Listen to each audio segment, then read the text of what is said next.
आईच्या पोटामध्ये किती येत नाही एसी आहे का कूलर आहे का फॅन आहे का चक्का आहे का सिमेंट कॉन्क्रीटचा बंगला आहे विष्टलेपचा हुकाडे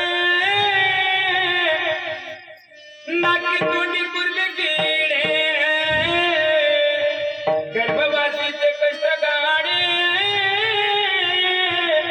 कमला पुढे सांगावे हे भगवंता आईच्या पोटामध्ये विष्ट लेप चौकडे नाकी तोंडी कुर्मी किडे देवा तू काय कर एक वेळ करी